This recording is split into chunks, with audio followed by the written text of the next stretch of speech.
swears its money is safe. Every government insists its promises will last forever. And every time, history proves them wrong.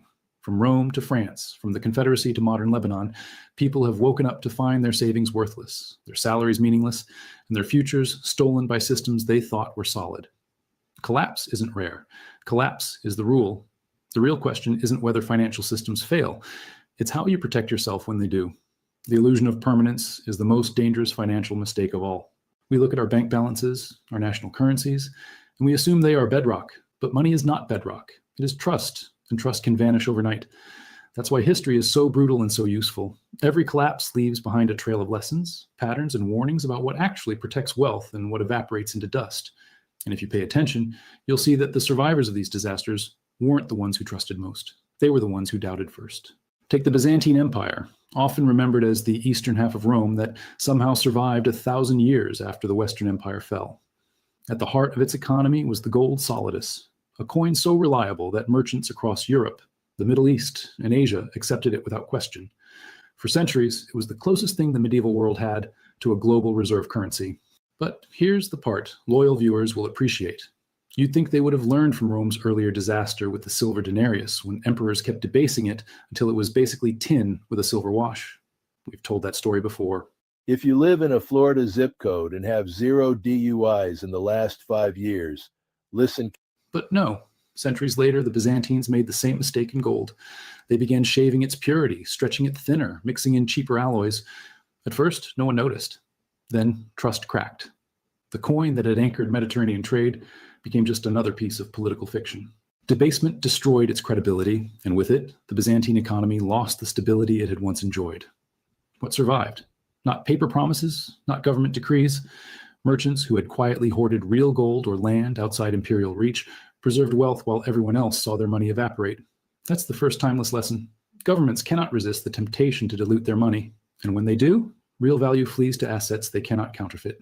But not every collapse comes from rulers tinkering with coins. Sometimes it comes from shocks that strike out of nowhere. In the mid-14th century, Europe was struck by the most devastating pandemic in its history, the Black Death. Between 1347 and 1351, as many as half of all Europeans died. Cities emptied, villages vanished, trade routes broke down. And yet, the economic story of the plague is more complex than simple catastrophe, because when half the labor force disappears, labor becomes precious. Survivors could demand higher wages. Food and land, once scarce, became relatively abundant compared to people. Families with liquidity, silver, goods, or even just the ability to work, suddenly had leverage they'd never dreamed of. Land that once cost a fortune could be bought for a fraction. Houses stood abandoned, fields unplowed. The survivors were in a buyer's market. If that sounds uncomfortably familiar, it should. During the COVID pandemic, we saw a modern version of this. Supply chains disrupted, governments printing trillions to keep the machine from seizing up, and a wave of inequality as those with liquidity bought assets while those living paycheck to paycheck slipped behind. In the United States, housing prices soared, stock markets recovered almost instantly, while millions of ordinary people scrambled to cover rent. The rhyme is clear. Pandemics redistribute wealth. They always have. Survivors of the Black Death leveraged scarcity to climb the social ladder. Survivors of COVID with liquidity scooped up property, stocks, and businesses that others could no longer hold. The lesson is not comforting, but it is true. Crises reward those with reserves and punish those without them. And while pandemics show us how fast shocks can flip an economy, the collapse of banking in Renaissance Florence shows us something just as vital. Institutions that look too big to fail can fall like dominoes. In the 1340s, Florence was Europe's financial capital, home to powerful banking families like the Bardi and Peruzzi. These houses had lent heavily to kings, most disastrously to Edward III of England, who defaulted on enormous loans during his wars with France. When Edward stopped paying, the banks collapsed. Depositors were ruined. Trade froze. Florence, once rich and powerful, was thrown into turmoil. The ordinary citizen who had trusted the city's mighty banking dynasties discovered that size was not safety and reputation was not protection. What did people learn?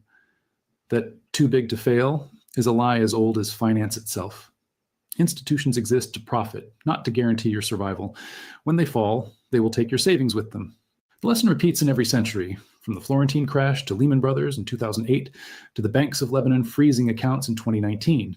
Survival belongs to those who recognize that an institution's promises are only good until the day they aren't. The American Civil War is remembered for its battles, its politics, and the abolition of slavery. But behind the gunpowder and speeches was a brutal financial war that most Americans today barely understand. The Union and the Confederacy both discovered that war on that scale required printing money.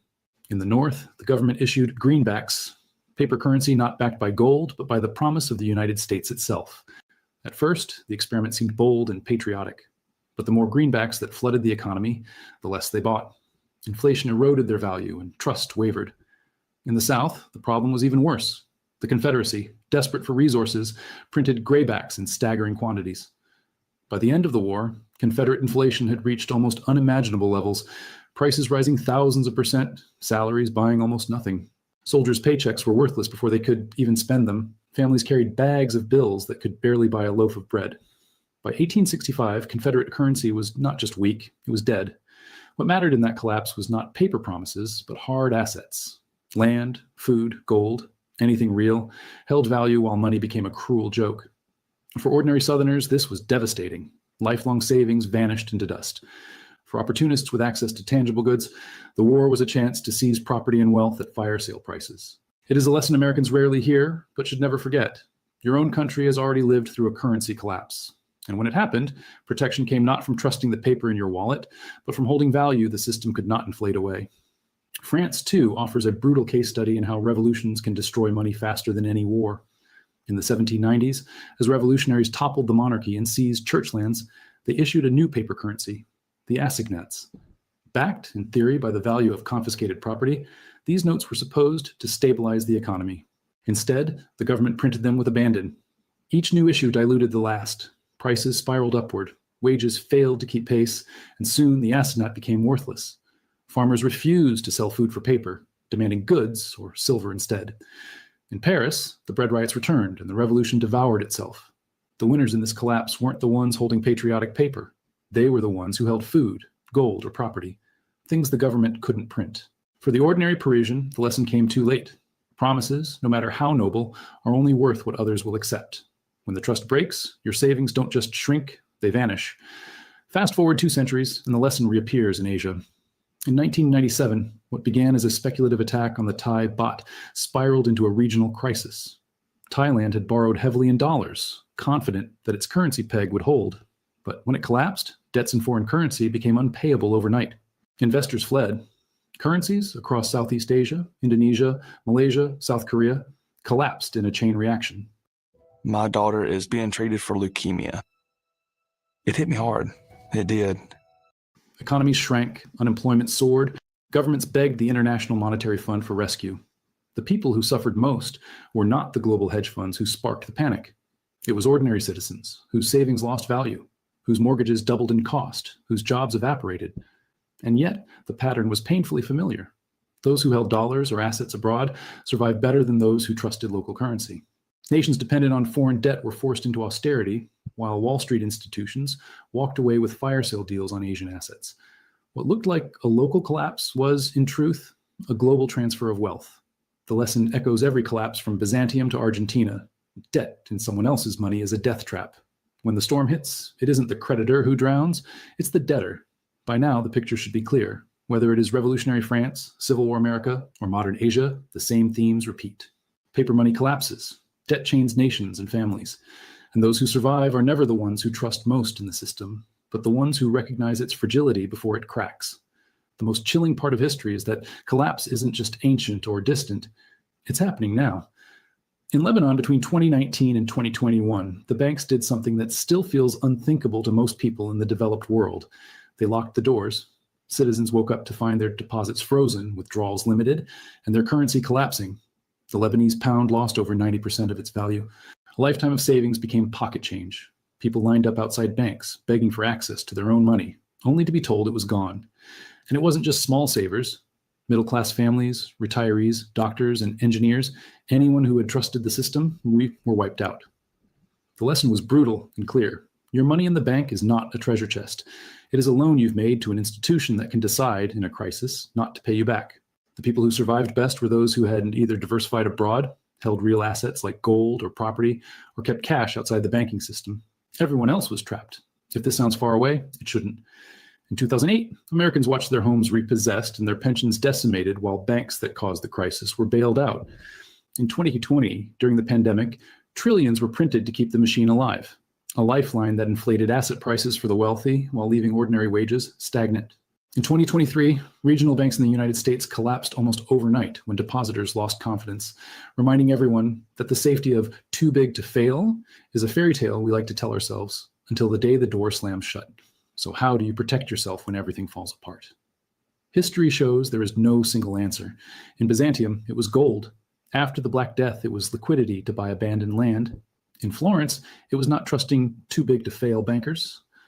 In the Confederacy, it was hard goods. In France, it was food and property. In Asia, it was avoiding debt in someone else's currency. In Lebanon, it was getting out of the banks before they closed their doors. The patterns change, but the theme is constant. Survival comes not from blind trust in paper or institutions, but from recognizing what holds real value when illusions collapse. And here's the paradox that should wake you up. Collapse is both a tragedy and an opportunity. For the unprepared, it is ruin. But for those with resilience, liquidity, or assets that cannot be printed away, it is the moment to acquire wealth at a fraction of its former cost. After the Black Death, peasants became landowners because there was too much land and not enough people to farm it. After 2008, those with cash bought homes while millions were foreclosed. History shows us that protection is not just about defense. It is also about positioning yourself to seize what others, under pressure, are forced to give up. But wealth isn't only about what you own. It is also about what you can do. The survivors of history weren't just those who had gold or property. They were those who could create value when others could not. The baker who could still provide bread, the craftsman who could repair tools, the farmer who could feed a community, the merchant who could move goods across borders. These were the people who didn't just survive collapses, they rose in them. In every crisis, money loses meaning, but production never does. People still need to eat, to build, to trade, to live. And those who can meet those needs are never poor for long. That's the deeper protection.